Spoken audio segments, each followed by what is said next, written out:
নমস্কার, ডক্টর রূপস চ্যানেলে আপনাদের সবাইকে স্বাগত। যারা আমার চ্যানেলটা এখনো সাবস্ক্রাইব করেননি, ভালো লাগলে অবশ্যই চ্যানেলটি সাবস্ক্রাইব করবেন। আজকের আলোচনার বিষয় হচ্ছে যে এমন কিছু খাবারের কথা আজকে আমি বলবো যেগুলো কোলেস্টেরল বা ট্রাইগ্লিসারাইডের পরিমাণটাকে 60% কমিয়ে দিতে পারে এবং মেদ ঝরাতে যে খাবারগুলো অতিরিক্তভাবে বিশেষ ভূমিকা পালন করে। যে খাবারগুলো আপনি যে কোনো রোগে খেতে পারবেন, এই খাবারগুলো কোনো রোগে খাওয়া বারণ নেই। আমরা জানি যে কোলেস্টেরল বা ট্রাইগ্লিসারাইড এটা কিন্তু যথেষ্ট খারাপ একটা জিনিস, যেটা আমাদের শরীরে খুব বাজেভাবে এফেক্ট করে। সাইলেন্টলি এটা শরীরের অনেক কিছুকে খারাপ করে দিচ্ছে। এটা হলে কিন্তু গায়ে ব্যথা করবে না, মাথা যন্ত্রণাও করবে না, শরীরে কষ্টও হবে না, কিন্তু আস্তে আস্তে এটা অনেক কিছুর ক্ষতি করছে।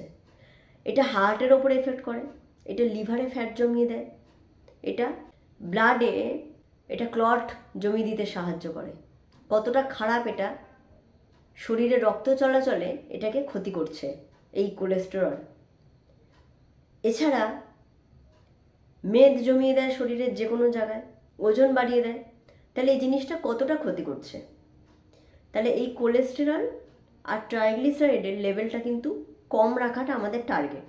ভালো কোলেস্টেরল রয়েছে, গুড কোলেস্টেরল যেটাকে বলি, সেটা হচ্ছে HDL। সেটাতে আমাদের কোনো রকমের শরীরের কোনো ক্ষতি করে না, সেটা বরং ভালো করে। কিন্তু যেগুলো ব্যাড কোলেস্টেরল, ট্রাইগ্লিসারাইড, এগুলো আমাকে কমাতে হবে। সেই খাবারগুলোর মধ্যে প্রথমেই পড়ছে ব্রোকলি, বাঁধাকপি। এই ব্রোকলির মধ্যে একটা কম্পাউন্ড থাকে, সেটা হচ্ছে গ্লাইকোসাইনোলেট। এটা একটা প্রক্রিয়ার মাধ্যমে, একটা রাসায়নিক প্রক্রিয়ার মাধ্যমে এটা কিছু জিনিসে কনভার্ট হয় এবং এই কনভার্সনের জন্য আমাদের শরীরে এটা বিশেষভাবে ট্রাইগ্লিসারাইডের উপরে এফেক্ট করে। ট্রাইগ্লিসারাইড কমাতে সাহায্য করে, কোলেস্টেরল কমাতে সাহায্য করে। অর্থাৎ তাহলে এটা কিভাবে খেলে এটা সঠিকভাবে কাজ করবে। আমি যদি এটাকে ভেজে খাই, রান্না করে খাই, এটার গুণটা বা এই কনভার্সনটা কিন্তু নষ্ট হয়ে যাচ্ছে।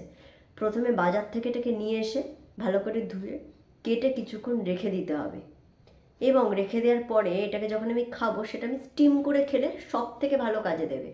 অর্থাৎ স্টিম করে খাওয়া মানে আমি এটাকে ফোটাচ্ছি না, এটাকে একটু গরম জলে ওই 2 মিনিট কি 1 মিনিট ফোটানো গরম জলের মধ্যে রেখে ঢেকে রাখলাম, তারপরে এটাকে আমি খেয়ে নিলাম। স্যালাডের মতন করে এটাকে খেয়ে নিলাম, একটু লবণ মিশিয়ে খেলাম, যা হোক করে। সব থেকে ভালো এভাবে কাজ করবে। তাছাড়াও আমি বলবো যে যদি বয়েল করে খাওয়া যায় তাহলে কিছুটা গুণ আপনি পাবেন। কখনোই বাজার থেকে খাবারকে এই ব্রোকলি বা বাঁধাকপি কিনে এনে কেটে আমি একদিন ফেলে রাখলাম, সেভাবে কিন্তু খাওয়া যাবে না। আমি বললাম কেটে কিছুক্ষণ রেখে দিলাম, 10 থেকে 15 মিনিট রেখে সেটাকে আমি ভাপে রেখে দিলাম বা স্টিমে রেখে দিলাম, এই যেভাবে বললাম সেটাকে আমি খেলাম। নেক্সট হচ্ছে খাবার লাল আলু। লাল আলু কিন্তু শরীরের জন্য প্রচণ্ড উপকারী। এতে প্রচুর পরিমাণে ভিটামিন সি, পটাশিয়াম, ম্যাগনেশিয়াম প্রচুর পরিমাণে আছে। তাই জন্য এটা কি করছে না, ডাইজেশনে প্রচণ্ড ভালো হেল্প করে। এটা সুগার পেশেন্টের জন্য খুব ভালো।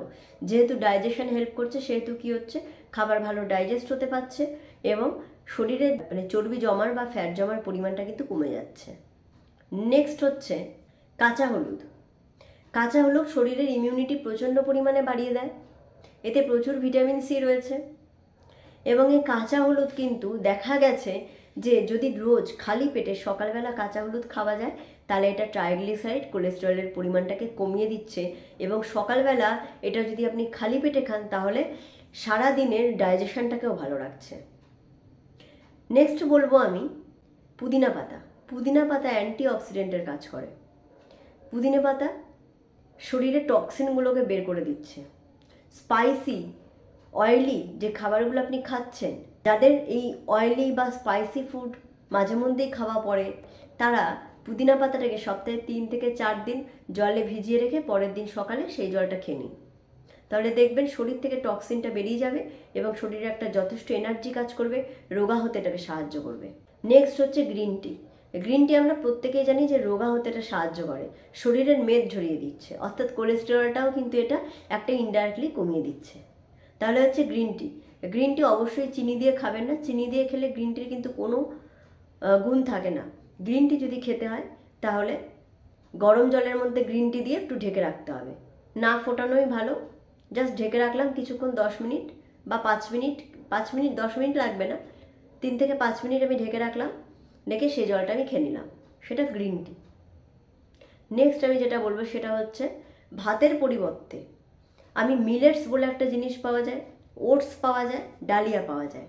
ভাতের পরিবর্তে এই 3টে জিনিস খেলেই এটা কিন্তু রোগা হতে সাহায্য করবে। আর একটা হচ্ছে লাস্ট, সেটা হচ্ছে লেবু, পাতিলেবু। পাতিলেবু শরীরের জন্য খুবই ভালো এবং এটাতে ভিটামিন সি প্রচুর পরিমাণে আছে। এটাও অ্যান্টিঅক্সিডেন্টের কাজ করে, শরীর থেকে টক্সিন বের করে দেয় এবং পাতিলেবু শরীরের ডাইজেশনটাকেও ভালো রাখে। এটা দেখা গেছে যে এটা কিন্তু ফ্যাটটাকে কমিয়ে দিতে সাহায্য করে। তবে আমি বলবো পাতিলেবু কখনোই খালি পেটে খাবেন না, কারণ অনেকেরই এই সকালবেলা খালি পেটে টক জাতীয় জিনিসটা সহ্য হয় না, তাই পাতিলেবু খাবেন না খালি পেটে অ্যাটলিস্ট। এবং যেদিন পাতিলেবু খাচ্ছেন সেদিন দুধ জাতীয় খাবারটাকে একটু অ্যাভয়েড করতে হবে।